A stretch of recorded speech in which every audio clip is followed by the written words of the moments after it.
Assalamualaikum warahmatullahi wabarakatuh.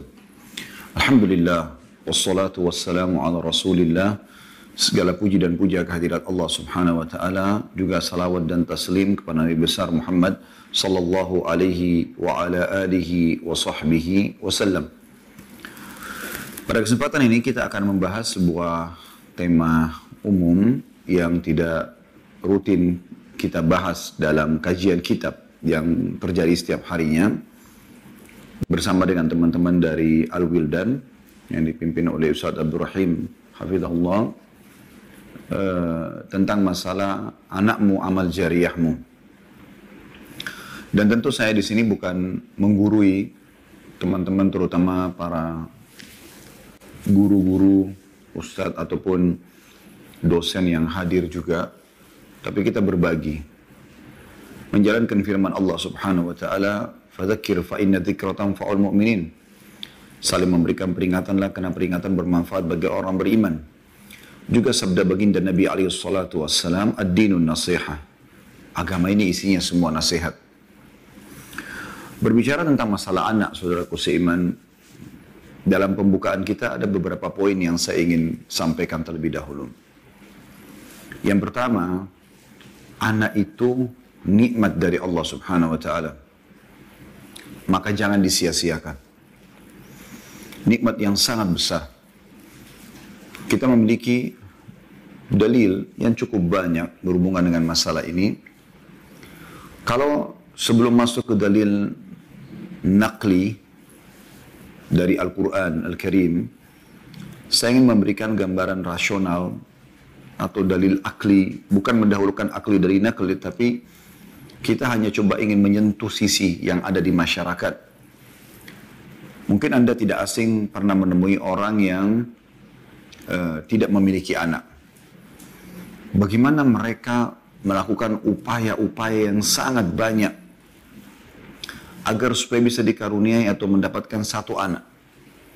Saya tahu orang-orang yang diuji oleh Allah subhanahu wa ta'ala seperti ini. Subhanallah, saya terus mengatakan alhamdulillah kalau melihat dan mengenang kembali kisah mereka. Lebih dari 10 tahun berumah tangga, tidak memiliki anak. Dan mereka berusaha ya, dengan segala cara untuk bisa mendapatkan anak. Ada orang saya tahu sampai beberapa kali bayi tabung tapi gagal. Sampai umur mereka sudah tua, tetap juga belum punya anak. Sehingga akhirnya terpaksa memelihara ponakan atau anak yatim atau titipan orang. Juga ada orang yang masih muda, tapi subhanallah diuji oleh Allah subhanahu wa ta'ala. Sekian tahun menikah, juga belum punya anak.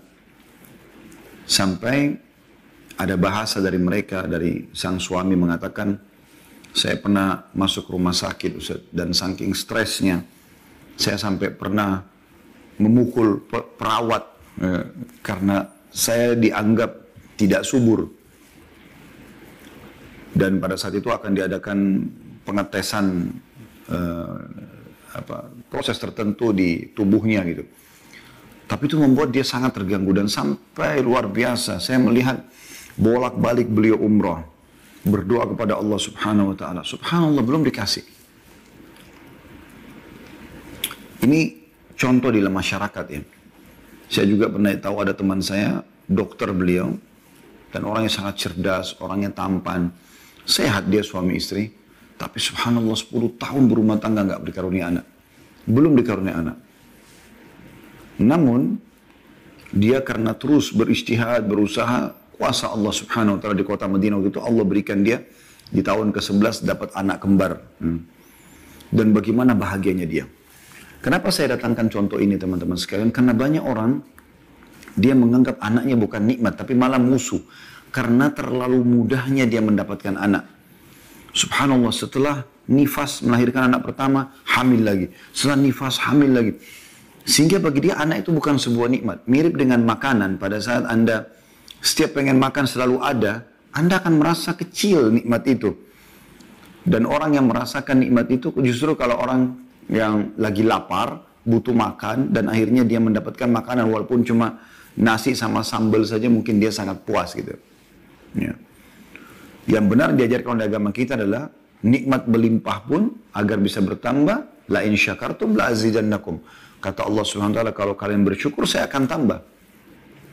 Dan dalam Islam kita dianjurkan teman-teman sekalian untuk tamak dengan rahmat Allah. Jadi Anda berdoa agar kesehatan Anda dipertahankan oleh Allah Subhanahu wa taala lebih baik daripada Anda sudah sakit minta disembuhkan. Walaupun boleh tamak terhadap rahmat Allah, boleh. Kita disuruh berdoa khaufan wa tama'a, diikuti dengan rasa takut dan tamak dengan rahmat Allah Subhanahu wa taala. Kita minta bukan cuma sekedar masuk surga. Nabi SAW motivasi, kalau kalian minta surga, mintalah firdaus. Ya. Surga yang terbaik. Walaupun mungkin amal kita tidak cukup untuk itu. Kita boleh tamak dengan rahmat Allah Subhanahu wa taala. Sementara dalil-dalil yang menjelaskan tentang masalah anak adalah nikmat besar dari Allah Subhanahu wa taala cukup banyak tentunya. Disebutkan dalam surah Asy-Syura, teman-teman bisa buka aplikasi Al-Quran di handphonenya kalau memungkinkan tentunya. Surah Asy-Syura nomor 42 ayat 49 sampai ayat 50. Sekali lagi Asy-Syura surah nomor 42 ayat 49 sampai 50. Bunyinya a'udzubillahi minasyaitonirrajim. Lillahi mulkus samawati wal ard yakhluqu ma yasha' yahabu liman yasha'u inathan wa yahabu liman yasha'u dzukur. Itu ayat 49. Artinya kepunyaan Allah lah kerajaan langit dan bumi. Dia menciptakan apa yang dia kehendaki. Dia memberikan anak-anak perempuan kepada siapa yang dia kehendaki. Dan dia memberikan anak-anak laki-laki kepada siapa yang dia kehendaki. Ayat 50-nya perhatikan. Au yuzawwijuhum dhukranan wa inatha wa yaj'alu man yasha'u aqima innahu alimun qadir. Atau dia menganugerahkan kedua jenis, laki-laki dan perempuan kepada siapa yang dia kehendaki. Jadi kalau ada orang yang cuma punya anak laki-laki semuanya, nikmat yang besar. Karena itu Allah berikan kepada dia. Atau Allah berikan dia anak perempuan semuanya, juga nikmat yang besar. Ada juga orang yang kata Allah SWT, Allah berikan laki-laki dan perempuan. Sehingga apa yang menjadi poin tanda kutip yang dianggap kurang oleh orang yang hanya punya anak laki-laki, dia berharap punya anak perempuan, atau cuma anak perempuan dia berharap punya anak laki-laki, sudah terpenuhi untuk dia. Itu yang Allah katakan. Atau dia menganugerahkan anak laki-laki dan anak perempuan kepada siapa yang dia kehendaki. Ini puncak nikmat daripada mendapat anak gitu kan. Karena dua jenis ini ada dan ternisbatkan kepada dia sebagai ayah dan ibu. Dan dia menjadikan mandul siapa yang dia kehendaki. Sesungguhnya dia maha mengetahui lagi maha kuasa. Jadi potongan ayat di sini, dan dia menjadikan mandul siapa yang dia kehendaki. Ya, ini tanda bahwasanya orang yang dikarunia anak tadi justru mendapatkan nikmat. Karena kalau mandul tidak bisa punya anak, maka dia akan merasa menderita dengan itu. Ya. Itu nikmat yang luar biasa yang Allah berikan. Para nabi-nabi dan rasul pun dikarunia anak sebagai nikmat. Anda bisa membuka surah Ar-Ra'd, surah nomor 13, ayat 38. A'udzu billahi minasyaitonir rajim. Wa laqad arsalna rusulan min qablika wa ja'alna lahum azwajan wa dhurriyyah. Wa ma kana lirasulin an ya'tiya bi ayatin illa bi idnillahi likulli ajalin kitab. Dan sungguhnya kami telah mengutus beberapa rasul sebelum kamu, hai Muhammad. Dan kami memberikan kepada mereka istri-istri dan keturunan, anak-anak. Dan tidak ada hak bagi seorang rasul mendatangkan sesuatu ayat atau mukjizat melainkan dengan izin Allah. Bagi tiap-tiap masa ada kitab yang sudah ditentukan. Tapi saksi bahasan kita tentang masalah nabi-nabi dan rasul juga dikarunia ya, anak yang merupakan nikmat. Jadi anak-anak itu bukan musuh teman-teman sekalian. Mereka adalah justru aset amal jariah kita. Sebelum kita bicara panjang lebar nanti bagaimana menjadikan dia sebagai amal jariah, kita akan coba dulu dalam pembukaan kita ini melihat bagaimana ada di antara nabi-nabi yang Allah uji subhanahu wa ta'ala dengan belum dikaruniai anak di awal-awal hidup mereka, bahkan sampai puluhan tahun menikah tidak punya keturunan. lalu Allah jadikan sebagai tanda-tanda kebesarannya, ya, sebagai nikmat kepada Nabi ini, diberikan anak setelah itu, di umur tua. Kita coba lihat kisah Nabi Zakaria alaihissalam. Kisah yang sangat masyhur. Anda bisa buka surah Maryam, surah nomor 19, ayat 1 sampai ayat 11. Saya akan bacakan surah Maryam, surah nomor 19, ayat 1 sampai ayat 11. A'udzu billahi minasyaitonir rajim. Kaf ha ya ain sad. Dzikru rahmati rabbika 'abdahu Zakaria. Kaf ha ya ain sad. Ini huruf-huruf awal dalam Al-Quran yang terputus seperti ini. Masing-masing huruf berdiri sendiri. Hanya Allah mengetahui maknanya, kata ulama, atau nama surah itu. Kemudian yang dibacakan ini, yang dalam kisah surah Maryam ini, penjelasan tentang rahmat Tuhanmu kepada hambanya Zakaria. Perhatikan di sini, Allah mengatakan rahmat, nikmat. Ya. Nikmat apa yang sedang Allah bahas di sini? Tentang Nabi Zakaria. Kita lihat. Ayat 3-nya, إِذْ نَادَى رَبَّهُ نِدَاءً خَفِيًّا. Yaitu tak kala ia berdoa kepada Tuhannya dengan suara lembut. Sebagian ulama tafsir mengatakan suara lembut di sini, di antara salah satu maknanya adalah Nabi Zakaria tidak ingin memperdengarkan kepada kaumnya doa itu. Nanti akan dijelaskan dengan lanjutan ayat tadi. Ayat 4-nya, Qala rabbi inni wahanal azmu minni washta'ala ar-ra'su syaiban wa lam akun bidu'aika rabbi syaqiyya. Ia berkata, jadi Nabi Zakaria menyembunyikan doanya, permintaannya kepada Tuhannya, dan ini adalah nikmat dari Allah nanti setelah diijabah doanya. Dia mengatakan, ya Tuhanku, sesungguhnya tulangku telah lemah dan kepalaku telah ditumbuhi uban, dan aku belum pernah kecewa dalam berdoa kepada Engkau. Artinya selama ini semua doaku Kau terima. Tapi ada satu permintaanku ini ya Allah. Permintaan apa yang Nabi Zakaria sebutkan ini?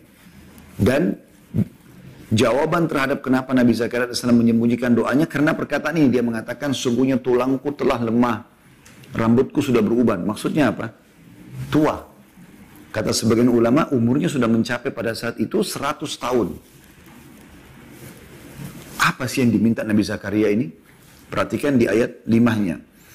Wa inni khiftul mawaliya min warai wa kanat imraati akiran fahabli min ladunka waliya. Sesungguhnya aku khawatir terhadap mawaliku. Maksudnya adalah orang-orang yang mengendalikan dan melanjutkan urusan sepeninggalnya. Yang dimaksud adalah anak. Ya. Sedang istriku adalah seorang yang mandul. Maka anugerahilah aku dari sisi engkau seorang putra. Perhatikan. Allah sebutkan tadi di ayat 2. Dzikru rahmati rabbika. Ya. Dzikru rahmati rabbika abdahu Zakaria. Ini dibacakan ayat ini tentang penjelasan rahmat Tuhan Muhammad kepada hambanya Zakaria. Berarti nikmat ini ya. Apa nikmat di sini? Permintaan Nabi Zakaria tentang anak. Berarti anak itu sebuah nikmat yang luar biasa. Karena dia minta dianugerahi anak. Dan yang unik di sini teman-teman sekalian, Nabi Zakaria menyebutkan dirinya sudah lemah tulang-tulangnya, sudah putih rambutnya. Tadi saya bilang ada sebagian ulama mengatakan umurnya sudah 100 tahun. Plus lagi istrinya mandul. Dengan mandul berarti secara hitung-hitungan manusia tidak akan bisa hamil gitu kan. Walaupun Nabi Zakaria subur. Tapi apa yang terjadi? Nabi Zakaria minta kepada Tuhannya, Allah subhanahu wa ta'ala yang maha kuasa, dikarunia anak dari perempuan yang mandul ini. Karena kalau bukan karena dari istrinya, tidak mungkin dia sebutkan, sementara istriku mandul. Jadi kan? Jadi saja Nabi Zakaria langsung mengatakan, ya Allah karunia aku anak, tanpa harus menyebutkan permasalahan istrinya gitu. Ayat 6-nya, tujuannya anak itu nanti, yarithuni wa yarithu min ali Ya'qub waj'alhu rabbi radiyya. Yang akan mewarisi aku dan mewarisi sebagian keluarga Yakub, dan jadikanlah ia ya Tuhanku seorang yang diridhoi. maknanya saleh. Dan ini penting supaya nikmat Allah sempurna pada kita dengan karunia anak ini. Kita minta agar anak tersebut dan kita didik dia supaya menjadi orang yang diridhoi oleh Allah Subhanahu wa taala. Ayat 7-nya Allah gambarkan, Ya Zakaria inna nubashiruka bigulamin ismuhu Yahya lam naj'al lahu min qablu samia. Hai Zakaria, sesungguhnya kami memberi kabar gembira kepadamu akan seorang anak yang namanya Yahya. Yang sebelumnya kami belum pernah menciptakan orang yang serupa dengan dia. Baik namanya Yahya ataupun fisiknya. Jadi karena dia terus berdoa dengan Tuhannya, Allah Subhanahu wa taala karuniakan dia anak dari istrinya yang mandul. Umur dia 100 tahun, istrinya 90 tahun, bisa hamil. Nabi Zakaria manusiawi di ayat 8 Allah gambarkan dia mengatakan qala rabbi anna yakunu li gulamu wa kanat imraati akiran wa qad balagtu minal kibari itiya. Zakaria berkata, ya Tuhanku, bagaimana akan ada anak bagiku padahal istriku adalah seorang yang mandul dan aku sendiri sungguhnya sudah mencapai umur yang sangat tua. Tadi 100 tahun umurnya, istrinya 90 tahun, istrinya mandul lagi. Dan ini dalil juga yang menguatkan bahwasanya memang Allah Subhanahu wa taala karunia beliau anak bukan dari wanita lain, tapi dari istrinya yang mandul itu. Sebagai tanda-tanda kebesaran Allah Subhanahu wa taala. Lalu malaikat menjawab di ayat 9-nya, qala kadzalika qala rabbuka huwa 'alayya hayyinun wa qad khalaqtuka min qablu wa lam taku syai'a.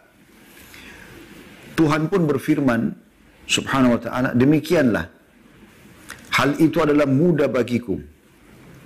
Dan sungguhnya telah aku ciptakan kamu, hai Zakaria, sebelum itu, padahal kamu di waktu itu belum ada sama sekali.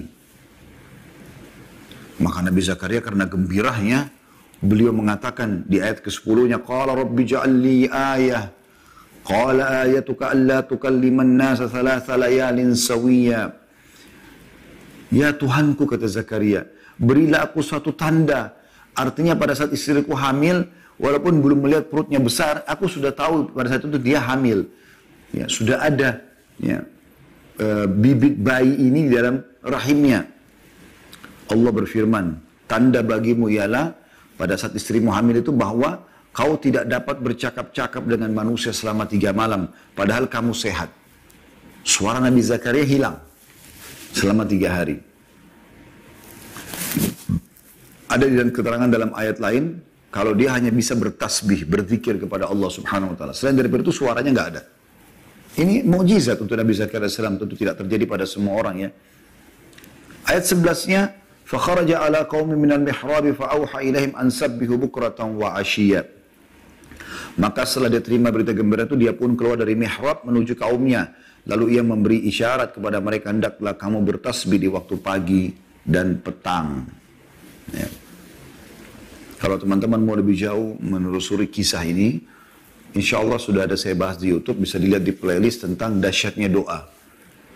Cukup banyak ayat-ayat Al-Quran yang lain termasuk dalam surah Al-Imran menjelaskan tentang kisah Nabi Zakaria ini. Ya, bagaimana awal kisah dia melihat Maryam AS yang salihah, terus ada buah-buahan yang tidak difalesin pada saat itu ada di mihrabnya. Lalu waktu ditanya, Maryam mengatakan itu dari sisi Allah, maka dia pun di situ berdoa kepada Allah agar diberikan keturunan, ya. Dan sudah panjang lebar tentu saya jelaskan itu. Tapi kita ingin diberatkan, para nabi pun meminta agar diberikan anak. Dan itu Allah sebutkan tadi di ayat 2 yang paling penting dari saksi bahasan kita adalah Zikru rahmati rabbika abdahu Zakaria. Ini diceritakan, dibacakan hai Muhammad dan bacakan kepada umat manusia tentang kisah rahmat Tuhanmu kepada hambanya Zakaria. Tentang apa itu rahmatnya? Permintaan diberikan seorang anak. Dan digambarkanlah bagaimana Allah memberikan anak bernama Yahya dan seorang laki-laki dan akan dijadikan orang yang diridhoi atau menjadi orang yang saleh. Begitu juga dengan kisah Nabi Ibrahim alaihissalam. Ibrahim alaihissalam sampai umur 60 tahunan tidak punya keturunan, belum punya keturunan. Lalu Allah karuniai di umur tua itu anak. Tentu banyak ayat berbicara masalahnya, tapi kita ambil saksi bahasan saja. Ya. Di dalam surah Az-Zariyat, surah nomor 51 ayat 24 sampai ayat 30. surah Az-Zariyat, surah nomor 51, ayat 24 sampai 30. Ayat 24-nya, A'udzubillahi minasyaitonirrajim. Ini betul kisahnya. Hal ataka hadithu dhaifi Ibrahim al-mukramin. Sudah sampaikah kepada Muhammad tentang kisah tamu Ibrahim, yaitu malaikat-malaikat yang dimuliakan. Idh dakhalu alaihi faqalu salaman qala salamun qaumun munkarun. Ingatlah ketika mereka masuk ke tempatnya, ke tempat Ibrahim lalu mengucapkan salam. Ini kebetulan dua malaikat ini yang datang, Allah jelmahkan jadi manusia, tujuannya untuk menghukum kaum Lut. Nabi Lut adalah ponakan Nabi Ibrahim AS. Dia di negeri Sodom yang Allah binasakan karena mereka homoseksual. Nah, sebelum kedua malaikat ini pergi menghancurkan kaum Sodom atau kaumnya Nabi Lut ini, mereka berdua diperintahkan Allah mampir ke Nabi Ibrahim AS. Untuk apa? Nah, ini kisahnya. Ya.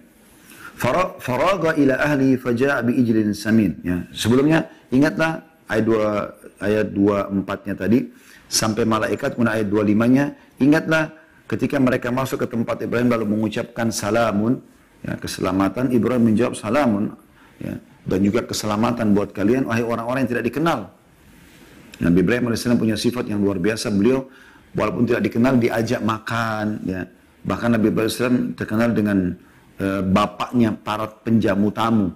Karena beliau kalau dihidangkan makan oleh istrinya tidak pernah makan sendiri. Siapapun lewat depan rumah dipanggil makan bersama gitu. Maka ayat 26 dikatakan faraga ila ahli faja'a bi ijlin samin. Maka dia pergi dengan diam-diam menemui keluarganya. Maksudnya Nabi Ibrahim AS belum tanya siapa kalian, apa tujuannya. Langsung masuk ke dalam, ketemu dengan istrinya. Kemudian dibawalah daging anak sapi yang gemuk. Sebeli sapi, langsung dimasak, langsung dihidangkan. Ayat 27-nya faqarrabahu ilaihim qala ala ta'kulun. Lalu dihidangkanlah kepada mereka. Ibrahim berkata, silahkan makan. Tanpa kenal siapa mereka sebenarnya. Ya. Ayat 28-nya fa'aujasa minhum khifah qalu la takhaf wa basyaruhu bi gulamin alim. Tetapi mereka tidak mau makan, para malaikat, karena memang malaikat tidak makan seperti kita. Karena itu Ibrahim merasa takut terhadap mereka. Mereka berkata, jangan kamu takut. Dan mereka memberi kabar gembira kepadanya, kepada Ibrahim, dengan kelahiran seorang anak yang alim, Ishak. Ayat 29-nya, فَأَقْبَلَتْ إِمْرَأَتُهُ فِي صَرَّةٍ فَصَكَّتْ وَجْهَهَا وَقَالَتْ عَجُوزٌ أَقِيمٌ. Kemudian istrinya, maksudnya istrinya Ibrahim AS, datang memekik lalu menepuk mukanya sendiri. Seperti kaget ya, seraya berkata, aku adalah seorang perempuan tua yang mandul. Karena kan istrinya mendengar perkataan malaikat. Kalau kami datang menyampaikan kepadamu tentang kelahiran anakmu. Maka istrinya tepuk pipinya. Ya. Bagaimana bisa? Dan ini kisah Sarah alaihissalam yang mandul gitu ya. Ayat 30-nya qalu kadzalika qala rabbuki innahu huwal hakimul alim. Innahu huwal hakimul alim. Maka mereka, para malaikat mengatakan, demikianlah Tuhanmu memfirmankan, sungguhnya dialah yang maha bijaksana lagi maha mengetahui. Ya, saksi bahasan kita sebenarnya bagaimana berita gembira ini disampaikan tentang keadaan Nabi Ibrahim AS diberikan berita gembira tentang karunia anak, ya, nikmat. Ini sedikit agak panjang di pembukaan saya sampaikan teman-teman sekalian, karena memang saya melihat ada sebagian orang tua ya menganggap anaknya itu musuh, gitu. Makanya dia pada saat sibuk dengan handphone, dia marah dengan anaknya kalau mendekat. Jadi bukan kalau dia anggap nikmat, dia akan jaga kan? Tidak, kebanyakan orang itu tidak seperti itu. Dia tidak menjadikan anak ini justru karunia yang besar yang Allah berikan, kemudian dia jadikan itu sebagai aset dia. Karena tidak ada teman-teman orang yang bisa kita didik dan kita bentuk seperti yang kita mau, seperti anak-anak. Di depan mata kita. Selama 24 jam bisa bersama dengan kita. Kita yang memberikan mereka makan, yang memilikan makanan, memilikan minuman, memilikan pakaian, memilikan sekolah, memilikan pergaulan. Kita semua yang atur. Maka kita leluasa bisa membentuk dia. Dan kalau dia terbentuk, ya, berada di atas hukum dan syariat Allah Subhanahu Wa Taala, dia akan menjadi aset amal jariah Anda yang luar biasa. Ini penting sekali. Ya. Saya akan masuk nanti dalam poin kedua. Selain anak adalah nikmat besar, anak adalah ya, aset amal jariah. Dan itu inti bahasan kita insya Allah. Baik teman-teman sekalian, Umar bin Khattab, ya, ini pelengkap daripada poin pertama bahwasanya sebuah nikmat ya, pernah berkata statement, dia mengatakan, ma'atin nisa'a lisyahwah. Aku gak pernah mencampuri istri atau wanita karena syahwat. Walaulal waladu ma balautu alla aram ra'atan bi'ainayya. Dia bilang seandainya bukan karena anak keturunan, karena dia tahu itu sebuah nikmat, niscaya aku tidak peduli bila aku tidak melihat seorang wanita pun dengan mataku. Sebagian orang kan begitu, pikirannya menikah itu justru karena biologisnya. Sangat pendek targetnya. Justru biologis itu untuk populasi manusia. Karena dengan adanya pertemuan sperma sama sel telur kan populasi manusia berjalan. Target yang besar di situ. Lalu beliau mengatakan, wa inni la ukriha nafsi 'alal jima'i raja'an an yakhrujallahu minni nismatan tusabbihuhu wa tadhkuruh. Sesungguhnya aku memaksakan diri untuk bersetubuh, walaupun kadang-kadang aku tidak pengen sebenarnya. Mungkin lagi ada masa-masa tidak mood, tidak segala macam, tapi dia mengatakan, aku memaksakan diri untuk bersetubuh karena berharap mudah-mudahan Allah mengeluarkan dariku jiwa, anak, yang akan bertasbih dan mengingatnya. Ini luar biasa perkataan beliau. Ya. Pernah ditanya Imam Ahmad rahimahullah, seorang laki-laki datang dan mengatakan, kalau seandainya saya tidak ingin, tidak syahwat, lagi tidak ada keinginan untuk melakukan biologis dengan istri, lagi ngambek atau apalah, apakah aku tetap bisa dapat pahala kalau seandainya aku gauli dia walaupun dalam kondisi lagi tidak nyaman gitu? Maka kata Imam Ahmad, iya, kau bisa niatkan untuk mendapatkan anak atau memberikan hak dia. Ada pahala itu tuh. Ya, tapi selalu di sini ada hubungannya dengan masalah anak. Nah, cuma memang teman-teman sekalian, yang perlu kita garis bawahi adalah anak itu setelah dikaruniai oleh Allah Subhanahu Wa Taala, selain kita syukuri, kita juga ya, jadikan mereka sebagai amanah, dan tugas kita menjadikan mereka sebagai amal jariah kita. Perhatikan hadis yang sudah masyhur riwayat Imam Ahmad, dan juga tentu disebutkan oleh Bukhari, Muslim, hadis ini yang sudah masyhur sekali. Kata Nabi SAW, kullukum mas'ulun wa kullukum ra'in wa kullukum mas'ulun ar-ra'iyati. Kalian semua pemimpin, kalian akan diminta pertanggungjawaban terhadap apa yang kalian pimpin. Fal amirul ladzi 'alan nasi ra'in wa huwa mas'ulun anhum. Seorang pemimpin negara atau pemimpin manusia adalah pemimpin mereka dan akan diminta pertanggungjawaban tentang mereka. Semua masyarakatnya akan ditanya dan akan diminta kepada pemimpin tersebut pertanggungjawaban terhadap hak-hak mereka. Dikatakan warrajulu ra'in ala ahli baitihi wa huwa mas'ulun anhum. Dan seorang laki-laki juga pemimpin ya, atas keluarganya, istri dan anaknya. Dan ia akan diminta pertanggungjawaban tentang mereka. Sholatnya, tutup auratnya, segala macam. Kemasan-kemasan tentu yang terjadi, itu harus dia bendung. Lalu dikatakan, wal mar'atu ra'iyatun ala baiti ba'liha wa waladihi wa hiya mas'ulatun anhum. Dan seorang wanita pun adalah pemimpin atas rumah suaminya. Dia harus jaga amanah-amanah. Barang-barang yang sudah disiapkan, fasilitas yang disiapkan tidak boleh rusak. Tidak boleh, kecuali memang dasarnya apa boleh buat terjadi tidak disengaja.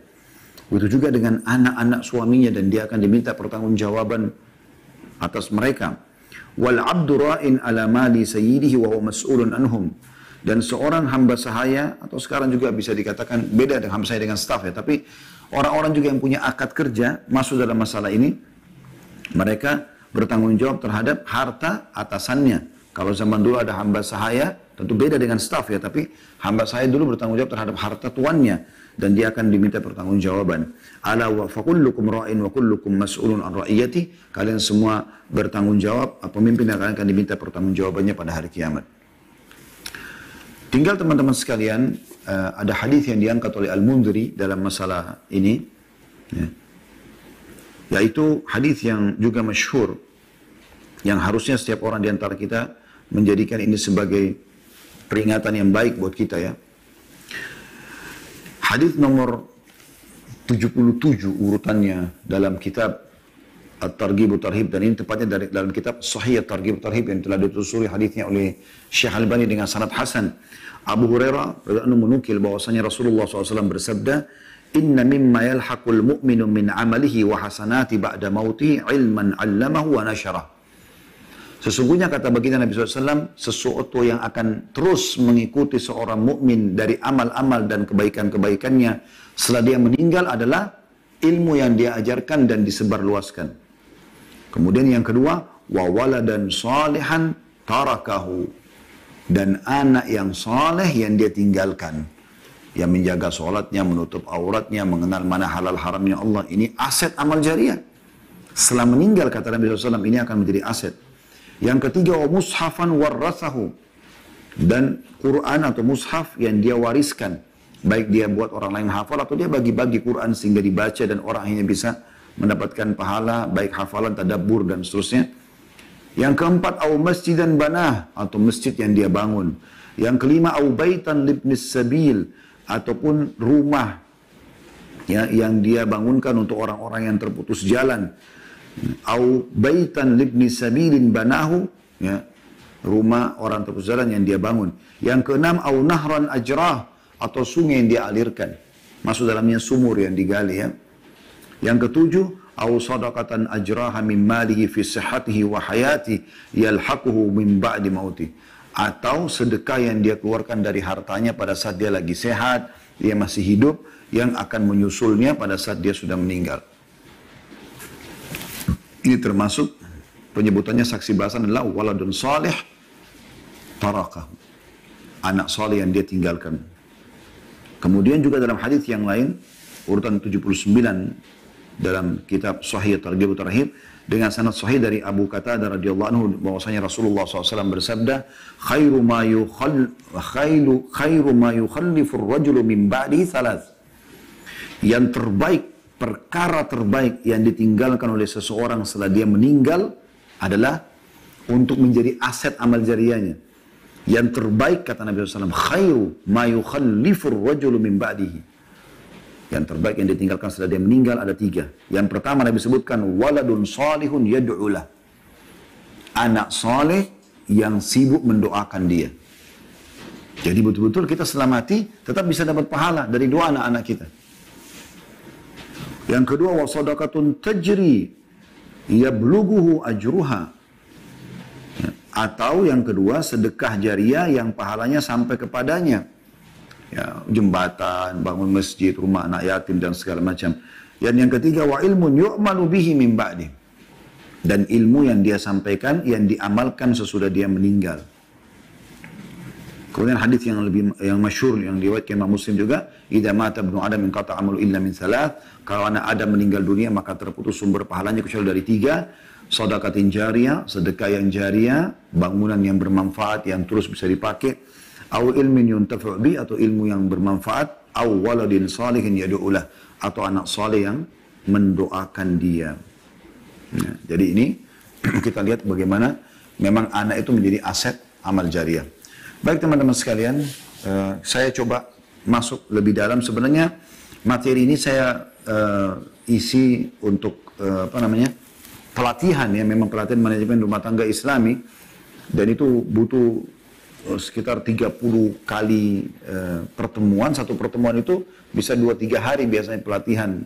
Ada kami sewa hotel di satu tempat, kemudian kita duduk dan keluarga-keluarga pada mendaftar, biasanya seperti itu. Dan ini pertemuan yang sangat besar. Tapi salah satu sub bahasanya adalah masalah ini. Baik, pertanyaan sederhana, bagaimana caranya menjadikan anak kita sebagai aset amal jariah? Ini kita akan lebih fokus membahas masalah ini, insya Allah. Yang pertama, teman-teman sekalian, yang harus kita lakukan adalah memilih pasangan yang soleh dan soleha, yang nanti darinya akan keluar keturunan yang soleh. Jadi dari awal, Anda sebagai laki-laki, perhatikan hadis Nabi SAW. Tungkahul mar'atu li arba'ah. Wanita dinikahi karena 4 hal umumnya. Li jamaliha, karena kecantikannya, wali maliha, karena kekayaannya, wali hasabiha, karena keturunannya, wali diniha, dan karena agamanya. Fadfar bidzatid din taribat yadak. Dahulukan yang beragama, dari empat pilihan orang secara umum ini yang dahulukan agama, hidupmu akan tenang. Ya.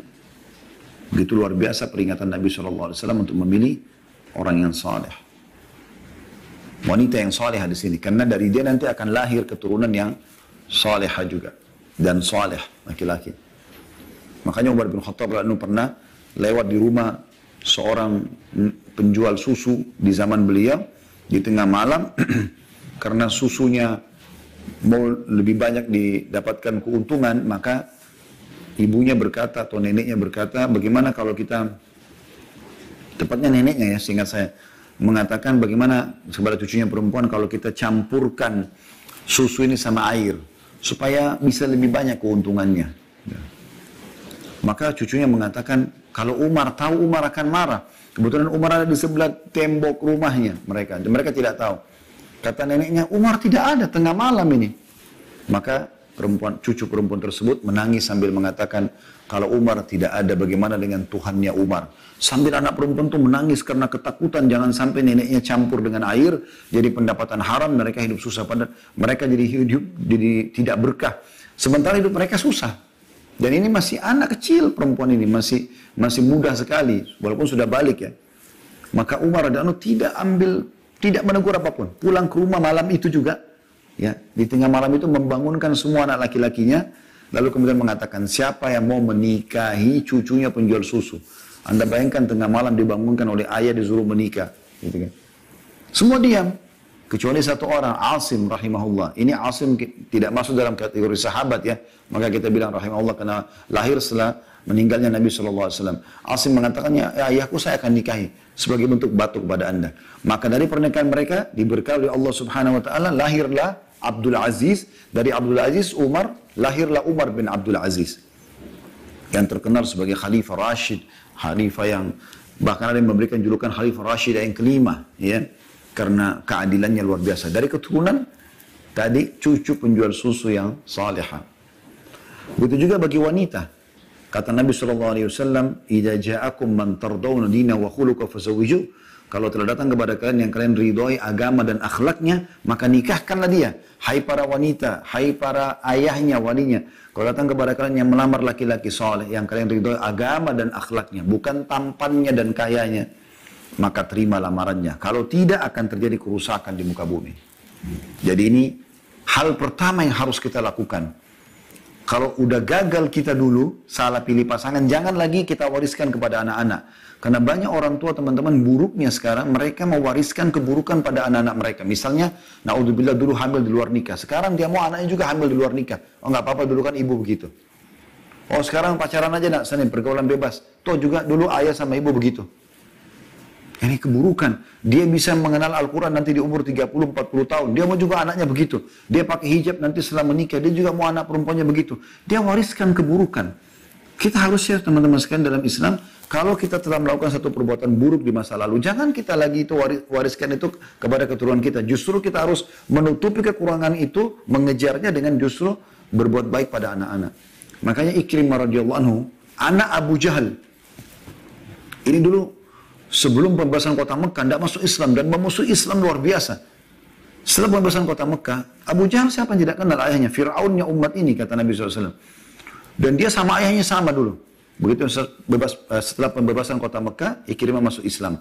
Setelah dia masuk Islam, dia merasa sedih sambil dia mengatakan, ya Rasulullah, aku dulu tidak meninggalkan satupun apapun untuk memerangi anda kecuali aku ikut bersama ayahku. Maka sekarang aku akan bersedekah sejumlah dulu yang aku keluarkan untuk menebus kesalahanku. Jadi begitu harusnya kita menebus kesalahan-kesalahan kita yang lalu dengan kebaikan sekarang. Kalau dulu anda sebelum hijrah, anda banyak mentraktir orang ke diskotik, ke bar, ke karaoke. Sekarang anda justru terbalik, membiayai para da'i-da'i, menyebarkan Al-Quran, sedekah untuk menutupi kesalahan anda itu. Itu yang dilakukan. Yang kedua teman-teman harus diperhatikan. Yang pertama pasangan tadi ya. Yang kedua ingat, makanan dan minuman yang halal dan tayyib. Ini harus bergabung dua. Halal yang dibolehkan, tayyib berkualitas. Ya. Karena Allah mengatakan halalan tayyibah, halalan tayyibah. Ya, karena Nabi SAW memastikan lahmu nabata min suhtin an-naru awla bihi. Daging yang tumbuh dari hasil haram maka neraka lebih pantas baginya. Berarti Anda kalau memasukkan makanan haram ke dalam tubuh Anda dari pendapatan haram, dari riba, dari korupsi, dari segala macam uang-uang syubhat, maka pastikan berarti Anda sedang punya generasi yang akan masuk ke neraka. Karena kata Nabi SAW, neraka lebih pantas baginya. Lalu Anda berharap dia hafal Quran 30 juz. Anda berharap dia menjadi anak yang bakti. Nggak bisa. Lahirlah dari orang-orang seperti ini pendapatan haram, anak-anak yang durhaka pada dia. Bahkan tidak sedikit orang ya, dari pendapatan haram ini, saya pernah jelaskan ini di Tablik Akbar, judulnya Akibat Makanan Haram. Anda bisa lihat insya Allah di playlist YouTube tentang masalah bahasan itu. Jadi teman-teman sekalian, ada orang yang justru dia tidak sadari dengan pendapatan haram, Allah buat dia punya anak, anaknya itu justru menjadi pembunuhnya. Begitu besar dia dibunuh, dirampas hartanya. Kalau dia raja dibunuh, kerajaannya diambil oleh anaknya. Itu semua kena masalah haram. Ya. Yang ketiga yang harus diperhatikan, berikan hak-hak syar'i dimulai dari dia masih baru awal lahir. Seperti contoh, akikah. Akikahkan dia. Karena ini Nabi SAW mengingatkan dalam hadis yang sahih riwayat Bukhari, Tirmidzi, An-Nasa'i, setiap anak harus diakikahkan. Maka sembelihlah kambing untuknya dan hilangkan rambut atau kesusahan darinya. Maksudnya rambutnya di sini ya, dicukur karena rambutnya dianjurkan untuk ditimbang dengan timbangan perak atau emas, nilainya berapa lalu disedekahkan. Juga dalam hadis yang semua ahli sunan meriwayatkan dengan sanad sahih, kata Nabi SAW, setiap anak tergantung dengan akikahnya. Sembelihlah untuknya di hari ke-7 ia lahir, berilah ia nama dan cukurlah rambutnya. Tapi kita masih fokus ke masalah akikahnya. Ya, dianjurkan anak laki-laki 2 ekor kambing dan anak perempuan 1 ekor kambing. Ya. Anjurannya tentu kepada hewan ini, kambing ya. Sebagaimana hadis riwayat Ahmad dan Tirmidzi, di mana Nabi SAW bersabda, bagi anak laki-laki sembelihlah untuknya 2 ekor kambing dan bagi anak perempuan 1 ekor kambing. Juga Nabi SAW bersabda, bagi anak laki-laki 2 ekor kambing dan anak perempuan 1 ekor kambing, dan bukanlah masalah kambing jantan atau betina.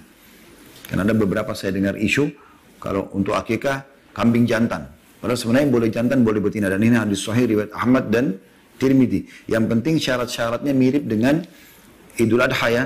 Jadi tidak setahun umurnya, kemudian tidak cacat ya, tidak pincang, tidak patah tanduknya, tidak rusak matanya segala macam. Kambing sempurna. Kemudian juga Rasulullah SAW bersabda dalam hadis riwayat Baihaqi, sesungguhnya kaum Yahudi hanya mengakikah anak laki-laki dan tidak mengakikahkan anak perempuan. Maka kalian akikahkan untuk anak laki-laki kalian 2 ekor kambing dan anak perempuan 1 ekor kambing. Juga dianjurkan pada saat mengakikahkan, kita juga memakan sebagian. Sebagaimana hadis riwayat Baihaqi, pada saat Nabi SAW mengakikahkan Hasan dan Husain, beliau mengatakan, berilah pada kabilah tertentu kaki kambing tersebut dan makanlah serta beri makan orang lain dan jangan kalian pecahkan tulangnya. Jadi Nabi SAW bersabda kepada Ali dan Fatimah radhiyallahu anha pada saat itu. Jadi disuruh juga makan sebagiannya. Kemudian juga Aisyah pernah mendatangi rumah Abdurrahman, adiknya radhiyallahu anhu ajma'in, pada saat istrinya lahiran, istri Abdurrahman, lalu mereka karena gembiranya dan mereka punya harta, mereka menyembelihkan seekor unta. Maka Aisyah berkata, keliru, tetapi sunnahnya 2 ekor kambing sempurna tanpa cacat sebagai sedekah untuk bayi tersebut dan seekor untuk anak perempuan, dan janganlah dipecahkan tulangnya. Makanlah darinya, juga berilah orang memakannya dan sedekahkan.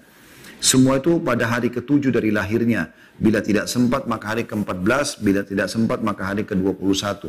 Walaupun pendapat yang paling kuat adalah di hari ke-7-nya ya, hadis riwayat Tirmidzi. Dan dianjurkan juga disebutkan oleh Sahibul Musannaf di nomor 7963, sabda Nabi SAW, sembelihlah dengan menyebut nama bayi dan ucapkan Bismillahi Allahumma laka wa ilaika. Ya Allah, ini untuk dengan namamu, ya Allah ini untukmu dan darimu. Lalu disembelihlah akikah itu buat si bayi tadi. Juga termasuk dalam masalah hak bayi yang harus diberikan, yaitu mencukur rambutnya. Sebagaimana hadits Tirmidzi, Ali bin Abi Thalib radhiyallahu anhu, dia dicukur habis ya pada saat dia baru lahir. Ini dilakukan pada hari ke-7-nya bersamaan dengan akikah, kemudian juga dicukur rambutnya. Ali bin Abi Thalib menukil bahwasanya Rasulullah SAW menyembeli untuk Hasan seekor kambing. Lalu Nabi SAW bersabda, wahai Fatimah, gundullah rambutnya dan sedekahkan perak seberat rambutnya. Ali berkata, aku kemudian menimbang rambutnya dan beratnya sekedar uang 1 dirham dan atau sebagiannya atau sebagian dari dirham tersebut. Kemudian juga dalam riwayat yang lain, riwayat Abu Dawud, An-Nasai, Ibnu Majah, juga Ahmad, dari Samurah bin Jundub radhiyallahu anhu bahwasanya Rasulullah SAW bersabda, setiap anak tergadaikan dengan akikahnya, disembelihkan untuknya di hari ke-7, digundur rambutnya dan diberi nama. Tapi saksi bahasan kita di sini adalah digundur rambutnya ya. Lalu Abdullah bin Umar radhiyallahu anhu menukil juga bahwasanya Rasulullah SAW melarang qaza, yaitu memotong sebagian rambut bayi dan membiarkan lainnya. Hadis riwayat Bukhari Muslim, artinya dicukur semua, baik laki-laki ataupun perempuan dari seluruh penjuru rambutnya. Kemudian termasuk dalam masalah ini juga masih di poin ketiga yang harus diperhatikan ya, agar menjadi aset amal jariah buat anak-anak, yaitu hak-hak mereka. Tahnik, dan tahnik artinya mengunyahkan kurma yang sampai lembut sekali, baik itu di mulut orang tuanya atau di mulut orang soleh, ya. Kemudian ditempelkan di langit-langit bayi. Karena ini dilakukan oleh Nabi SAW kepada hampir seluruh bayi yang dibawakan kepada beliau di masjid beliau SAW. Dinukil dari Abu Musa al-Asy'ari radhiyallahu anhu bahwasanya beliau berkata, suatu hari aku dikaruniai anak yang baru lahir, kemudian aku mendatangi Nabi SAW, kemudian beliau memberikan nama padanya dan beliau mentahniknya dengan sebutir kurma. Dimakan sampai lembut, digigit, kemudian ditempelkan di langit-langit bayi untuk dia isap. Hadis ini riwayat Muslim.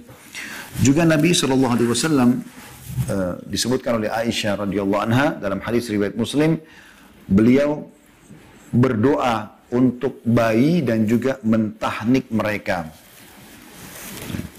Masuk dalam masalah hak anak juga, mengkhitannya, baik laki-laki ataupun perempuan.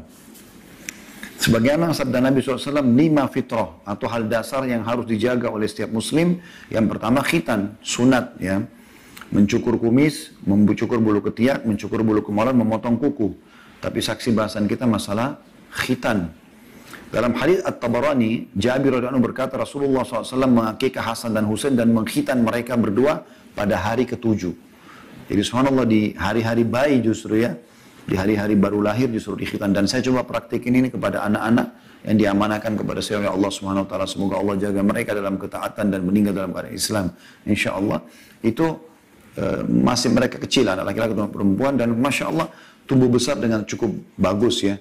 Karena saya pun dulu mengalami dengan, mungkin teman-teman tidak asing dengan itu, kalau dulu kita disunat malah di umur-umur yang sudah mendekati balik ya, di 6 tahun, 7 tahun ya. Dan ini seharusnya tidak melampaui atau bahkan ada yang melewati masa balik ya. Ibnu Abbas juga menukil, mengatakan dari Anumah ada 7 sunnah bayi pada hari ke-7-nya, diantaranya memberi nama dan khitan. Hadis riwayat Tabarani. Ibnu Qayyim mengatakan orang tua tidak boleh membiarkan anaknya tidak dikhitan hingga usia balik. Ini saya nukil dari Tamamul Minna di jilid 1 halaman 69. Kemudian juga termasuk yang harus diperhatikan kalau baru bayi lahir adalah ASI, ibu. Dan ini ada bisa kembali ke surah Al-Baqarah, surah nomor 2, ayat 233. A'udzu billahi minasyaitonir rajim. Wal walidatu yurdi'na auladahunna haulaini kamilaini liman arada an yutimma ar-radha'ah. Itu saksi bahasannya. Walaupun ayatnya masih panjang ya. Tapi yang kita perlukan adalah ayat ini. Dan hendaklah para ibu menyusui anaknya selama 2 tahun penuh, yaitu bagi yang ingin menyempurnakan susuan. Tentu boleh saja kurang dari itu, tapi usahakan tetap menyusuinya. Dan sudah diadakan penelitian secara medis, memang sudah tidak asing bagi kita tentunya untuk memperhatikan tentang masalah ASI ini. Dan 2 tahun itu paling sehat gitu ya. Ini tuh panjang lebar bahasanya, tapi saya cukupkan dengan itu. Kita pindah ke poin yang keempat, teman-teman sekalian, untuk menjadikan aset amal jariah anak yang baik ya, anak amal jariah, yaitu memiliki nama yang baik. Ini termasuk penting sekali, karena nama itu punya pengaruh, apalagi kalau punya makna-makna yang baik. Di antaranya sabda Nabi SAW, kalian akan dipanggil pada hari kiamat dengan nama-nama kalian dan nama orang tua kalian. maka perindahlah nama-nama kalian. Hadis riwayat Abu Daud. Juga Nabi SAW bersabda dalam hadis Bukhari, bernamalah dengan nama para nabi. Dan nama yang paling Allah cintai adalah Abdullah dan Abdurrahman. Dan nama yang paling jujur adalah Harith dan Humam. Serta yang paling buruk adalah Harb dan Murrah. Harb artinya perang, Murrah itu pahit ya. Hadis riwayat Bukhari. Cuma memang kita harus perhatikan di sini teman-teman sekalian, kalau nama laki-laki yang paling baik adalah Abdul dan Abdurrahman.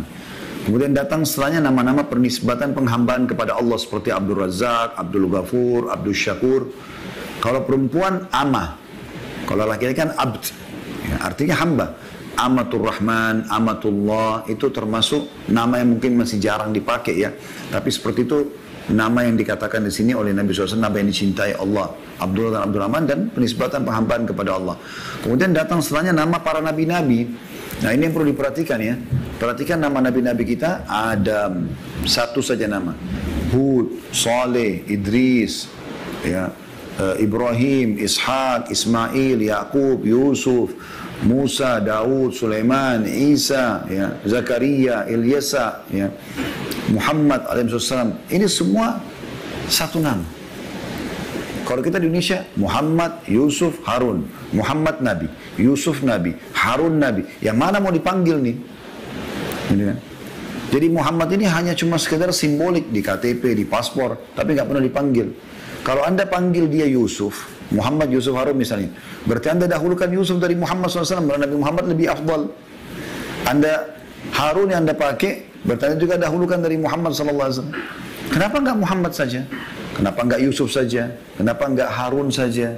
Kenapa nggak Musa saja? Nggak Hud saja? Satu nama. Itu udah cukup. Tapi kan paspor butuh 3 nama Ustaz. Baik nama anak itu, nama ayahnya, nama kakeknya, atau nama suku. Itu udah bisa. Seperti saya Khalid, nama ayah saya Z, nama kakek saya Abdullah. Di paspor saya pakai begitu. Khalid Z Abdullah Basalama. Udah cukup. Itu sudah, nggak harus nama saya sendiri gitu. Dan Nabi SAW bilang bernamalah dengan nama para nabi. Bagi perempuan boleh bernama dengan nama orang tua nabi, seperti misalnya Maryam, ya, ibunya Nabi Isa alaihi wassalatu wassalam. Kemudian juga ada Khadijah, istri Nabi SAW yang merupakan pemimpin dunia, pemimpin wanita di surga. Ada juga Asia yang kita disebutkan dalam hadis 4 wanita termasuk pemimpin surga adalah Khadijah, Fatimah, kemudian Asia istri Fir'aun yang beriman, kemudian Maryam. Jadi setelah itu Anda bisa pilih nama-nama sahabiat-sahabiat Nabi. Cukup banyak nama-nama yang bagus. Ada nama-nama teman-teman yang diharamkan, tidak boleh Anda pakai. Ya. Yaitu yang pertama penisbatan penghambaan kepada selain Allah seperti Abdu Amr, Abdu Ali, Abdu Zaid. Karena Abdu artinya hamba. Makanya cuma bisa Abdullah, Abdurrahman. Juga dalilnya adalah hadis Bukhari, kata Nabi SAW, sungguh telah rugi orang yang bernama Abdul Dinar, Abdul Dirham, Abdul Mahisa, ya, Abdul Qati'ah. Penisbatan hamba kepada benda-benda seperti ini. Juga Rasulullah SAW, ini juga nama yang kedua yang diharamkan adalah menggunakan nama Malikal Mulk atau julukan Malikal Mulk. Kata Nabi SAW dalam hadis Muslim, sungguh orang yang paling dibenci oleh Allah dan paling buruk pada hari kiamat adalah orang yang bernama Malikal Mulk. Artinya raja, para raja, dan karena tidak ada raja kecuali Allah. Hadis ini riwayat Muslim. Kemudian juga ada nama-nama yang dilarang juga, yang haram adalah menggunakan nama-nama yang sudah Allah pastikan kena laknatnya Allah. Seperti iblis. Atau pada nama-nama syaitan yang disebutkan seperti misalnya khinzab, penggoda orang kalau lagi sholat dalam riwayat Muslim. Ada wilhan, riwayat Ibnu Majah, penggoda saat wudu, ya. Ada juga hubab, ini yang disebutkan oleh riwayat Imam Ahmad. Ini juga tidak boleh digunakan. Kemudian juga nama-nama julukan yang sudah Allah sebutkan murka Allah pada mereka, yaitu Fir'aun, Haman, ya, kemudian Qarun. Nah ini semua nama-nama yang Allah sudah sebutkan tentang masalah hukuman Allah SWT murka mereka pada mereka, gitu kan. Kemudian juga dimakruhkan ya nama untuk memberikan nama Sayyidun Nas atau Sayyid Walad Adam. Bahkan ini sebagian ulama melarangnya secara mutlak. Artinya pemimpin anak Adam, karena ini julukan khusus buat baginda Nabi SAW. Kalau kita mengatakan Sayyid Walad Adam berarti hanya Nabi SAW. Kalau ada yang menggunakan julukan ini sebagai nama, berarti kan dia menyaingi Nabi SAW. Ini tidak boleh. Nabi-nabi pun yang lain tidak ada yang menggunakan julukan ini. Kemudian juga ya, dianjurkan untuk, kata Nabi SAW, jangan menamakan anak kalian dengan yasaran, kiri, ya, atau rabahan, beruntung, atau najahan, keselamatan, atau aflah, menang. Sebagaimana hadis riwayat Muslim. Juga Rasulullah SAW dalam riwayat Abu Daud, bila aku masih hidup, maka aku akan melarang umatku menggunakan nama nafi'an, pemberi manfaat, atau aflaha, artinya menang. Hadis riwayat Abu Daud. Juga ada dimakruhkan oleh para ulama menggunakan nama-nama para malaikat seperti Jibril, Mikail, Israfil. Sebagaimana sabda Nabi SAW, sungguh sebaik-baik nama kalian adalah Al-Harith dan Humam. Sesempurna nama adalah Abdullah dan Abdurrahman. Saling menamainya dengan nama para nabi dan jangan kalian menamai dengan nama malaikat. Para sahabat bertanya, bagaimana dengan nama anda? Kata Rasulullah SAW, gunakan namaku tapi jangan gunakan julukanku. Hadis riwayat Bukhari. Seperti Sayyidun Nas tadi, ya, ini sebaiknya jangan digunakan gitu kan. Ada sebuah kisah unik teman-teman riwayat Imam Malik, bahwasanya pernah Rasulullah SAW ingin menyuruh memerah seekor susu unta. Ya. Kemudian beliau berkata, siapa yang memerah susu ini buat kita atau buat kami? Seseorang berdiri lalu Nabi SAW yang pertama beliau tanya namanya, siapa namamu? Orang itu berkata Murrah. Murrah itu artinya pahit. Kata Nabi SAW, duduklah. Lalu Nabi SAW mengatakan kedua kali, siapa yang memerah buat kami? Seseorang berdiri lagi mengatakan saya Rasulullah. Kata Nabi SAW, siapa namamu? Orang itu mengatakan Harb. Harb ini artinya perang. Kata Nabi SAW, duduklah. Kemudian yang ketiga kali, Nabi SAW tanya lagi, siapa yang memerah buat kami? Maka seseorang berdiri lagi lalu dia mengatakan, Nabi tanya, siapa namamu? Dia mengatakan, Yaish, artinya hidup. Maka Nabi SAW mengatakan, perahlah. Yang unik lagi teman-teman juga adalah dalam hadis Bukhari, pernah Nabi SAW ingin melewati dua gunung. Ada gunung di kanan, gunung kiri, Nabi SAW mau lewat tengah-tengahnya gitu.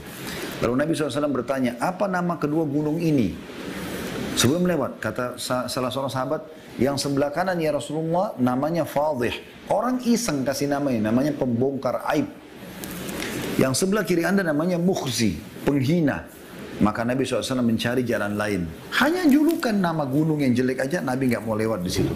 Saking pentingnya. Begitu juga kata ulama, dimakruhkan menggunakan nama-nama potongan awal Al-Quran. Seperti Alif, Lam, Mim, Ha, Mim, gitu-gitu ya. Kita masuk ke yang keempat teman-teman sekalian. Bagaimana menjadikan anak sebagai aset amal jariah. Sebenarnya ini cukup panjang, tapi kita masuk ke masalah pendidikan. Ya.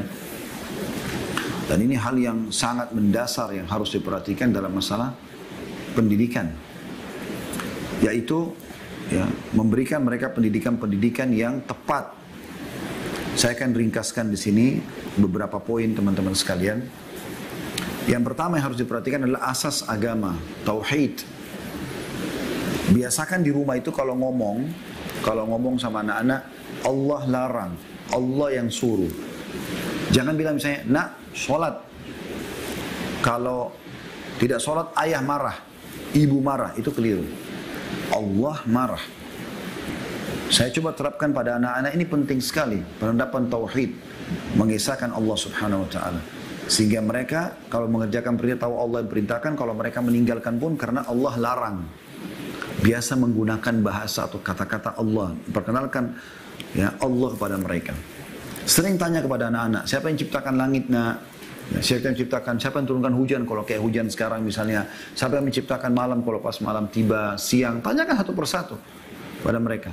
Selalu arahkan kepada penciptanya Allah. Kita hanya boleh bergantung kepada Allah. Yang kedua, mengajarkan syama'il Muhammadiyah atau memperkenalkan tentang Nabi Muhammad SAW. Selalu kisahkan, buat Nabi Muhammad SAW adalah idola utama mereka. Dan ini tentu Anda bisa ambil dari sirah nabawiyah. Yang ketiga, pengenalan tentang agama Islam. Ya, tentang masalah hukum-hukum Islam, mana yang boleh, mana yang tidak boleh. Yang keempat, pengenalan tentang para salafus salih, sahabat, tabi'in, tabi'in, 3 generasi emas. Ini yang selalu menjadi kisah yang selalu kita sampaikan. Yang kelima, membiasakan hiburan anak itu, arahkan dari kecil ke majelis ilmu, kunjungan rumah anak yatim dan fakir miskin. Ya, kalau bukan masa pandemi kayak sekarang, ada orang sakit, menjenguk orang sakit untuk menjelaskan kepada mereka tentang besarnya nikmat sehat. Perpustakaan, supaya mereka cinta baca buku. Situs-situs bersejarah, terutama Islam, baik dalam negeri ataupun luar negeri. Jadi bukan hanya sekedar bawa anak ke luar negeri, ke negeri-negeri non-muslim, kemudian tidak mau tahu mereka belajar apa dari sana. Akhirnya yang ada cuma mengenang kejayaan orang-orang non-muslim. Harusnya kita datang ke negara-negara yang ada Islam. Lalu hindari ya, pasar dan mal kecuali darurat. Karena hampirnya dirutinkan datang ke tempat-tempat seperti ini, dipastikan akan membuat mereka akan terbiasa melihat orang yang terbuka auratnya, mendengarkan musik sepanjang mereka ada di dalam gedung tersebut. Kecuali darurat, memang kita lagi mau ke sana, ada hal-hal yang penting kita harus lakukan, itu tidak ada masalah. Itu hanya sekedar memperkenalkan kepada anak-anak, gitu kan. Kalau kita mau belanja bulanan, masuk di supermarket dan segala macam itu. Kemudian yang selanjutnya teman-teman sekalian, yang keenam adalah kontrol pergaulannya. Jadi Anda harus tahu ya, sama siapa dia berteman. Sering bertanya begini, nak, siapa saja nama teman di kelas? Misalnya disebutkan, oh nama teman saya kalau anak perempuan Aisyah, Hafsah, fulana misalnya. Oke. Kemudian kita tanya, ya, siapa di antara mereka yang menurut kamu yang paling baik, nak? Yang paling pintar siapa? Oh si fulan misalnya. Kenapa? Oh kalau guru bertanya dia suka jawab. Nah, ibu sama ayah mau kau berteman sama itu ya nak? Harus seperti itu. Nanti akan dapat pahala lebih banyak kalau ilmunya banyak, gitu kan? Juga berprestasi di sekolah namanya harum. Nah, itu penting. Ini penting sekali teman-teman. Jadi dari kecil kita tahu, jangan tidak tahu sama siapa dia berteman. Kemudian jangan sampai dia berteman dengan lawan jenis. Nggak perlu, gitu. Itu nanti ada waktunya. Apalagi di masa-masa pendidikan ini, itu luar biasa. Karena kapan terbuka ikhtilat ini bercampur baur, akan terbuka banyak sekali pintu-pintu pelanggaran agama. Dan kata Nabi SAW, Al-maru ala dini, khalili, seseorang sesuai dengan agama temannya. Ya. Kemudian yang ketujuh, pilih lembaga ya, yang berkualitas dan islami. Ini penting sekali nih. Penting sekali. Ya. Jadi teman-teman di Al-Wildan, insya Allah mudah-mudahan kita berharap semoga Allah SWT selalu menjadikan antum semua itu istiqamah di atas Al-Quran dan Sunnah. Dan juga sekolah-sekolah yang lainnya, pesantren-pesantren. Yang saya sayangkan sekali kadang-kadang kita anggap, kita dengar di masyarakat kita, pesantren atau sekolah Islam itu tempat pembuangan anak nakal. Kadang-kadang orang tuanya ancam, kalau kau nakal, ayah dan ibu masukkan kau di pesantren. Jadi bagi anak itu mau pesantren itu momok yang menakutkan. Padahal di pesantren, saya pernah di pesantren. Kita kalau sholat disuruh ke masjid, ya. Kita selalu masuk kelas, belajarkan Al-Quran, qala Allah, qala Rasulullah SAW, kisah para sahabat. Kan bagus. Mereka jadi baik gitu loh. Kenapa kok harus ini kita nomor 2 kan atau nomor 3 kan setelah tidak lulus dari negeri ataupun tidak lulus dari sekolah swasta yang kita anggap memang bisa linknya ke negara-negara orang non-muslim. Ini penting. Itu tanggung jawab Anda di sisi Allah Subhanahu Wa Taala nanti. Yang kita harapkan adalah tadi sudah saya sebutkan di awal pembukaan panjang lebar tentang anak yang soleh. Sehingga betul-betul bisa menjadi aset amal jariah. Dan tidak ada yang tidak bisa kita pertemukan antara anak yang sekolah agama dengan anak yang tidak sekolah agama. Lalu kita menganggap ini bisa kita katakan aset amal jariah, sulit sekali. Artinya kecil kemungkinan, tapi kalau orang yang belajar agama, itu besar sekali kemungkinannya. Kemudian selanjutnya, teman-teman sekalian, yang ke-8 adalah dukung semua prestasi baiknya. Ini penting. Ya. Misalnya ibadah seperti sholat, puasa, sedekah, haji, umroh. Ya. Ini kita dukung dengan kata-kata misalnya, oh Masya Allah, anaknya ibu sama ayah sudah sholat ya. Nah udah sholat belum? Udah, oh Masya Allah pintar. Nanti kalau orang sholat itu dapat pahala, itu awal amal yang dihisap hari kiamat. Nanti bisa membuat kita masuk ke dalam surga. Berikan dia motivasi. Berikan dia dukungan dengan prestasi itunya ya.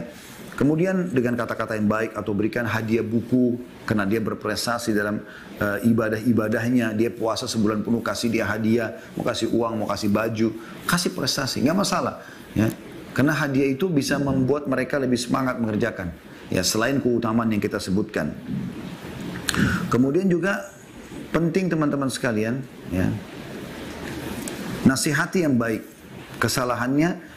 Serta jangan ungkit-ungkit lagi sehingga kejiwaannya aman. Ini masuk dalam dukungan prestasi ya.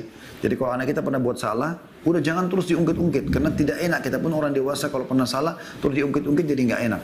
Udah selesai, dia sudah minta maaf, udah berarti kita tinggal pandu dia ke depan. Dan memang teman-teman, umumnya anak-anak itu biasa dia mengulangi kesalahan yang sama. Karena rutinitas di rumah kan sama.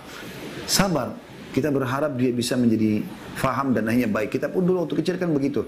Tapi karena seringnya kita minta maaf dan orang tua kita sabar dalam menghadapi sehingga akhirnya kita bisa menjadi baik gitu. Dukung prestasi. Dan ingat teman-teman, kalau mau memberikan fasilitas selalu hubungkan dengan prestasi. Tolong diingat kata-kata saya ini. Kalau Anda mau memberikan fasilitas tambahan kepada anak, maksudnya selain makan, minum yang biasa mereka sudah dapatkan di rumah, bisa Anda mau berikan kendaraan, motor kah, mobil kah, atau Anda mau berikan apa ya, fasilitas kepada dia tambahan, maka selalu hubungkan dengan prestasi. Kalau sholatnya sudah on time selama sebulan, nanti ibu dan ayah akan berikan begini. Kalau sudah hafal sekian juz Al-Quran, maka ibu sama ayah akan berikan begini. Jadi hubungkan itu, ya. Tambahan fasilitas. Sekarang banyak anak-anak rusak. Kenapa? Karena orang tuanya main jor-joran, kasih terus motor, mobil tabrakan, tidak pernah punya rasa tanggung jawab. Jadi dia tidak merasa itu sebuah nikmat, tidak sulit dia untuk mendapatkannya. Saya bahkan sampai dapat ada seorang anak karena tidak pedulinya sama orang tuanya sampai dia mabuk-mabukan, mobilnya dijatuhkan tenggelam di pinggir laut karena dia mabuk, ditinggalkan orang tuanya urus besok. Ada yang narkotika masuk penjara, langsung saja dikeluarkan, ibunya nangis-nangis dikeluarkan, minggu depan masuk lagi. Biarkan dia rasakan hukumannya. Mau kasih fasilitas, ya hubungkan dengan prestasi. Atau kalau dia melakukan perbuatan, biarkan dia merasakan akibat perbuatannya, supaya dia tahu ternyata ada hukuman. Ya. Kemudian selanjutnya,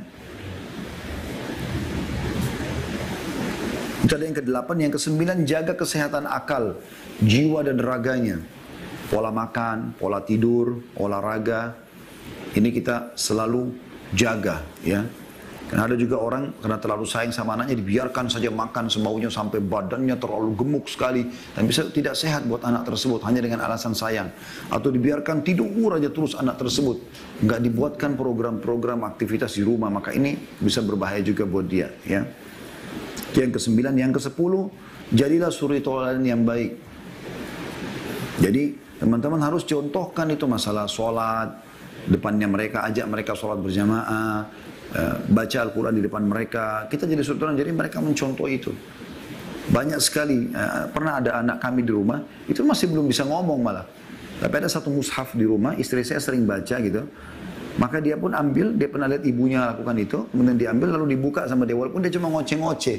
Dia nggak tahu apa yang dia baca, tapi dia seakan-akan sudah lihat, oh ibunya pernah lakukan ini, itu, atau orang tuanya pernah lakukan itu. Suatu hal yang baik sekali. Ya. Jadi suri tauladan itu untuk bahasanya panjang, tapi suri tauladan intinya. Anda kalau mau anak Anda hafal Quran, Anda harus biasa juga hafal Quran dan juga membaca Al-Quran depan dia. Anda mau anak Anda selalu sholat 5 waktu, Anda juga selalu sholat 5 waktu depan dia. Jadi suri tauladan yang baik. Apa yang Anda lakukan, maka diciplak oleh anak-anak. Kemudian selanjutnya, ya, itu yang tadi yang ke-10 ya. Jadi yang ke-11, adil di antara mereka. Ini tidak kalah penting ini. Pernah ada seorang sahabat teman-teman namanya Bashir. Bashir ini radhiyallahu anhu, beliau punya beberapa anak. Ada anaknya satu namanya Nu'man ibn Bashir radhiyallahu anhu, sahabat Nabi yang masyhur. Dia dengan ayahnya sahabat. Nu'man ini sangat bakti dengan Bashir, maka Bashir merasa ingin memberikan lebih si Nu'man. Lalu kemudian dia datang kepada Nabi SAW mengatakan, ya Rasulullah, ini Nu'man saya ingin berikan sebagian harta saya. Saya ingin Anda jadi saksi. Kata Nabi SAW, apakah semua anakmu kau berikan yang sama? Maka dia mengatakan, tidak ya Rasulullah. Kata Nabi SAW, kalau gitu saya tidak mau jadi saksi. Lalu Nabi SAW tanya kembali kepada dia, apa kau lakukan ini kepada semua anakmu? Dia bilang, tidak ya Rasulullah. Ya. Kata Nabi SAW, apakah kamu anakmu semua berbakti rata dengan, dia mengatakan, kata Bashir, iya ya Rasulullah. Kata Nabi SAW, kalau gitu adillah kepada mereka. Juga dalam sebuah riwayat disebutkan yang sahih, pernah ada seorang sahabat duduk di hadapan Nabi SAW, lalu datang anak laki-lakinya, diciumin di pangku. Setelah itu datang anak perempuannya, cuma disuruh duduk di depannya, nggak di pangku, nggak diciumin. Kata Nabi SAW, kenapa kau tidak lakukan hal yang sama pada mereka? Jadi dalam perlakuan harus adil, dari yang besar sampai yang kecil. Beda warisan, kalau warisan anak laki-laki lebih banyak daripada anak perempuan. Tapi kalau dalam pemberian, hibah, muamalah harus sama. Bahkan usahakan teman-teman adil dalam masalah mencium mereka pun adil. Ini penting sekali. Kemudian, ya selanjutnya yang ke-12 adalah kontrol tontonan dan juga permainannya. Ini juga tidak kalah penting teman-teman sekalian. Kontrol tontonannya ya. Jadi Anda usahakan tahu apa yang dia tonton. Jangan cuma sekedar dikasih handphone tidak tahu apa yang dia lihat. Lihat historinya di YouTube, lihat dan berikan masukan. Ini boleh, ini nggak boleh. Penting sekali. Termasuk permainan-permainan dia. Anda belikan hindari semaksimal mungkin boneka-boneka, apalagi tokoh-tokoh fiktif ya seperti Batman, Superman, ini Doraemon. Ini semua teman-teman tokoh fiktif yang tidak ada. Anda mungkin berpikir, oh ini kan alamnya anak-anak, tapi ternyata itu tidak benar teman-teman. Ya, saya sering ingatkan istri saya, jangan berikan tokoh-tokoh fiktif seperti ini. Karena kalau dia pakai itu, dia akan berpikir, oh Spiderman itu tokoh, oh Batman itu sebenarnya tidak ada. Itu cuma tokoh fiktif. Yang kita butuh kenalkan pada mereka adalah Abu Bakar, Umar, Uthman, Ali, Talha, Zubair, sahabat-sahabat yang mulia, yang jadi masuk surga, yang telah berkorban buat agama Islam. Kisah mereka yang kita angkat. Bukan yang begini, ada orang tua sampai satu setel kamar anaknya, spraynya, gordennya, handuknya, semua Spiderman. Ya, Batman, laki-laki. Apalah yang dianggap superhero yang karangan manusia. Begitu juga dengan perempuan, Cinderella, yang tongkatnya bisa menyihir. Itu kan menyihir, mengubah, gini dan begitu. Atau Mickey Mouse sama Minnie Mouse. Apa, cerita apa ini teman-teman sekalian? Tikus. Apakah Anda sudah tahu, kata Nabi SAW, 5 hewan yang boleh dibunuh di wilayah haram, Mekah sama Madinah tidak boleh sembarangan bunuh hewan ya. Tapi kata Nabi SAW, 5 hewan boleh dibunuh di wilayah haram atau di wilayah luar wilayah haram. Dari 5 yang disebutkan pertama tikus. Ya. Kemudian baru ular, burung gagak yang dadanya ada warna putihnya, burung Raja Wali ya. Ya, ini disebutkan semua anjing buas. Riwayat lain ada kalajengking, riwayat lainnya juga ada cecak. Tapi ada tikus. Nah, Mickey Mouse sama Minnie Mouse ini apa ini? Ini tikus. Gitu kan? Ini aneh gitu kalau saya melihatnya jadikan sebagai tokoh gitu. Ini tidak boleh, sementara ini hewan buruk. Dan Ibnu Sirin menyebutkan, Anda bisa cari di Google tentang masalah orang kalau mimpi tikus. Umumnya itu menggambarkan tentang kefasikan, karena Nabi SAW menggambarkan binatang fasik. Begitu juga dengan Tom and Jerry, kisah. Mungkin kita anggap ketawa-ketawa ya, lucu ini ya. Tapi perhatikan, apa isinya? Misal durasi 15 menit misalnya. Saya juga dulu waktu kecil pernah tonton dan lucu ketawa. Tapi apa yang direkam oleh kita orang dewasa sama anak-anak beda. 15 atau 20 menit itu semua isinya teman-teman berantem. Pukul-pukulan, pukul dengan setrika, jatuh dari tangga, dan tidak pernah mati. Ini kan berbahaya sekali. Anda kalau biarkan 20 menit mereka nonton, habis itu Anda matikan, lihat reaksinya. Mereka akan pukul-pukulan. Tidak mendidik. Doraemon, ceritanya boneka bisa mengeluarkan sesuatu dari perutnya. Anda mungkin kalau berikan boneka Doraemon, mungkin bagi Anda boneka, dia taruh di kamarnya. Tapi bisa saja rusak akidahnya. Dia bisa berbicara sama boneka itu. Doraemon keluarkan dari isi perut, karena dia tahu ceritanya itu. Ya, itu juga dulu ada kartun yang cerita Jepang atau Cina, Shinchan ya. Itu betul-betul mengajarkan bagaimana kurang ajar sama ibunya. Durhaka dengan orang tua. Membantah, membangkang, gitu kan, gerutu, ngerjain orang tuanya. Ini semua luar biasa gitu. Oleh karena itu kontrol teman-teman. Ini yang paling banyak. Kita tidak mungkin membiarkan anak kita tidak mengenal medsos sekarang, tidak mengenal misalnya perkembangan teknologi. Tapi kita harus bisa mengontrolnya sebagai orang tua. Ya. Ini juga poin penting sekali. Nah, kalau Anda mau mereka bermain game, Anda pilih gamenya mana? Game hijaiyah. Ya, ada pendidikan agamanya game. Ada banyak kok. Ada game dokter-dokteran, bagaimana mengobati dokter gigi. Saya pernah lihat anak-anak di rumah main, saya bolehkan. Tapi yang lain tidak. Saya kontrol masalah itu. Kemudian 2 poin terakhir teman-teman sekalian dari saya, yaitu ada pola pendidikan Ali radhiyallahu anhu. Ya. Beliau berkata, didiklah anak kalian dengan 7 tahun dikali 3. 7 tahun pertama dari bayi sampai 7 tahun ini adalah penuh dengan kasih sayang. Memang saatnya mereka tuh memang alam bermain. Ya, memang bermain, jadi semua dengan bermain. Makanya umur-umur ini adalah umur kayak playgroup, kemudian TK, ya gitu-gitulah ya.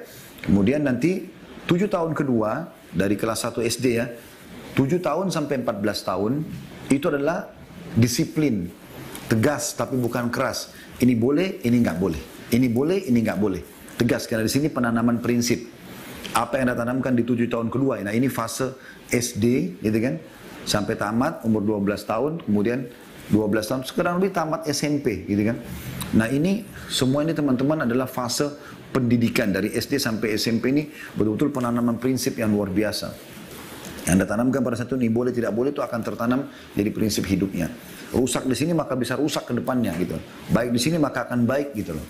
7 tahun ketiga dari 14 sampai 21 tahun, tepatnya dari SMA ya, mungkin sampai tamat kuliah lah ya istilahnya. Ini Anda ajak bermusyawarah. Kata Ali radhiyallahu anhu, setelah itu bebaskanlah, dia akan jadi pemimpin di tengah-tengah masyarakat. Yang terakhir teman-teman sekalian adalah selalu berwasiat hal-hal yang baik. Hal-hal yang baik, wasiat-wasiat yang baik Anda wasiatkan. Jadi kalau nanti ayah ibu meninggal, terutama kalau Anda sudah menjelang umur-umur tua, sering berwasiat. Ingat ya wasiatnya ibu dan ayah. Walaupun juga tidak harus tunggu kita mau meninggal ya. Tapi kita sering mengasakan ibu sama ayah, ingat ya wasiatkan. Selalu jaga sholat, selalu begini, selalu berwasiat. Berwasiat itu penting sekali. Apalagi kalau sudah menjelang meninggal dunia. Saya coba membacakan contoh saja, salah satu contoh. Ini banyak sekali contoh wasiat para salafus saleh berhubungan dengan masalah ini.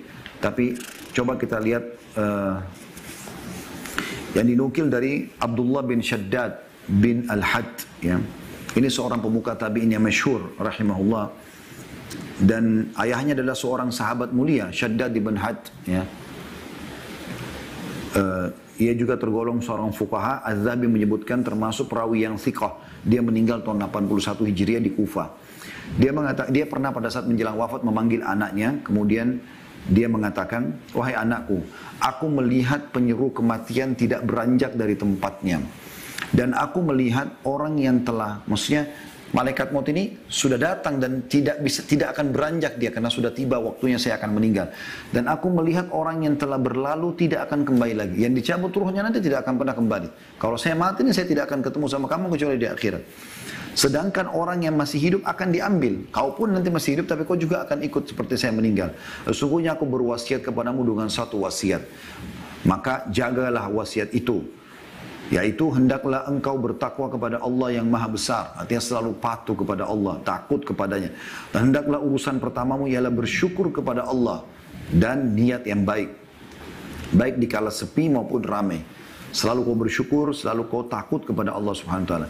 Karena orang yang banyak bersyukur itu berbekal. Dan takwa adalah sebaik-baik bekal. Sebagaimana kata Al-Khutaihi, aku tidak melihat kebahagiaan itu mengumpulkan harta, tapi takwa adalah kebahagiaan. Takwa pada Allah adalah sebaik-baik bekal yang disimpan. Di sisi Allah ada tambahan bagi orang yang bertakwa. Suatu kepastian sebentar lagi akan datang, tapi yang akan berlalu sangat jauh. Kemudian dia berkata lagi setelah membaca syair tadi, wahai anakku, janganlah berzuhud dengan kebaikan. Karena masa itu memiliki perubahan dan hari-hari itu memiliki peristiwa. Artinya kalau selama kebaikan kamu selalu tamak ingin mengerjakannya. Jangan berzuhud di situ. Kebaikan harus selalu kau kerjakan. Kepada orang yang hadir dan orang yang tidak hadir, betapa banyak orang yang menginginkan dan ternyata ia diinginkan. Dan betapa banyak pencari ternyata dicari dan apa yang dimilikinya. Ketahuilah bahwa zaman ini itu memiliki banyak ragam. Barang siapa yang menangisi zaman maka ia melihat kehinaan. Wahai anakku, jadilah engkau sebagaimana kata Al-Aswad Ad-Du'aili. Perhitungkanlah dari Ar-Rahman itu sebagai karunia dan nikmat atasmu. Jika seseorang datang mencari pengetahuan, sesungguhnya suatu urusan yang tidak bisa diharapkan kebaikannya di sisinya, maka yang ringan itu menjadi berat dan orang yang melakukannya. Intinya dia menasihati cukup banyak wasiat-wasiatnya. Ini kalau saya lihat tidak kurang dari sekitar 5-6 lembar wasiatnya ya. Tapi yang kita ingin titikberatkan teman-teman sekalian, bagaimana dia mewasiatkan anaknya supaya dia pun lepas dari tanggung jawab di depan Allah Subhanahu wa taala pada hari kiamat nanti.